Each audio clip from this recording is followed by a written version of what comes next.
অসমৰ পৰা আমাৰ জীয়ৰী ৰূপা নিৰলা সিলেকশ্যন হৈ পাঞ্জাৱত ভাৰতৰ ভিতৰত প্ৰতিনিধিত্ব কৰিবৰ কাৰণে পাঞ্জাৱলৈ গৈছিল।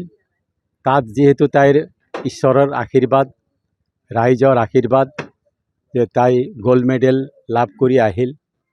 তাৰপিছত সেই সুযোগতে তাৰপিছত আজিৰ পৰা প্ৰায় 2-3 মাহমান আগত আকৌ ইউৰোপৰ চেছ গণৰাজ্যৰ পৰাও ইনভাইট আহিল যে বিশেষভাৱে সক্ষমসকলৰ সুন্দৰী প্ৰতিযোগিতা হ'ব।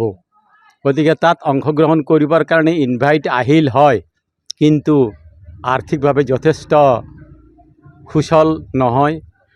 সেইকাৰণে পাঞ্জাৱলৈ যাওঁতেও এই ঘৰৰ পৰা তামোল বাগান 2 বছৰৰ কাৰণে বন্ধকত দি এই খৰচ কৰিয়ে গৈছিল।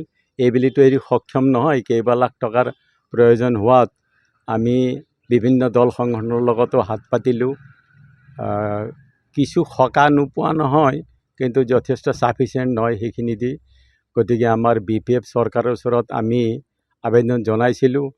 সেইফালৰ পৰা আমাৰ হাগ্ৰামা মহিলাৰী ছাৰৰ নেতৃত্বত আজি যিটো আৰ্থিক এটা সহযোগ প্ৰদান কৰিলে, তাৰ কাৰণে আমি BPF চৰকাৰ অৰ্থাৎ হাগ্ৰামা ছাৰক যথেষ্ট ধন্যবাদ নিদি নোৱাৰোঁ। যাৰ ফলত নেকি এই পৰিয়ালৰ জীয়ৰীজনী আজি বিদেশত যাবলৈ সক্ষম হ'ব। অন্যথাই তাই নিশ্চয় বিদেশলৈ যাবলৈ সক্ষম নহ'লেহেঁতেন। গতিকে সদৌ শেষত মই বেছি দীঘলীয়া কৰিব নিবিচাৰোঁ। আজি সকলো BPF কৰ্মী, আমাৰ স্থানীয় কৰ্মী, ব্লক কৰ্মী, ডিষ্ট্ৰিক্ট কৰ্মী, চেণ্ট্ৰেল কৰ্মী সকলোৰে সহযোগিতাত হাগ্ৰামা ছাৰৰ সহযোগত বিশেষকৈ ছোৱালীজনীৰ আজি জীৱনত এটা নিশ্চয় কিবা এটা সুযোগ লাভ কৰিছে। গতিকে তাত ঈশ্বৰে আশীৰ্বাদ দিয়ক, তাই ছাকচেছ হৈ আহক, সেইটোৱে সকলোৰে কামনা। ছোৱালীয়ে যাবৰ কাৰণে বহুত চেষ্টা কৰিছিলোঁ, যাব পৰা নাছিলে ছোৱালীয়ে। ছাৰে যদি সহায় নকৰিলেহেঁতেন, ছাৰে সহায় কৰি কিনে বহুত ভাল লাগিছে আমাক। অলপ নহয় বহুত ভাল লাগিছে ছাৰে এইখিনি হেল্প কৰাৰ কাৰণে আমাক। হাগ্ৰামা ছাৰক বহুত বহুত ধন্যবাদ দিম আমি আমাৰ ফালৰ পৰা। ছাৰে বহুত আমাক হেল্প কৰিছে। এইখিনি হেল্প কোনেও কৰা নাছিল আজিলৈকে আমাক।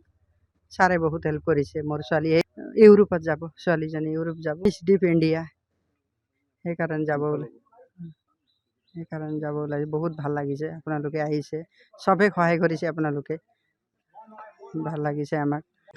হেপী একদম ফূৰ্তি আছে বোলে আজি।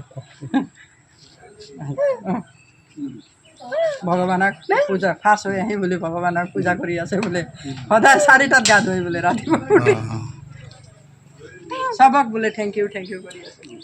চবক বোলে আশীৰ্বাদ দিব কৈ আছে। চবক হেল্প কৰাৰ কাৰণে তাই থেংক ইউ কৈ আছে চবক।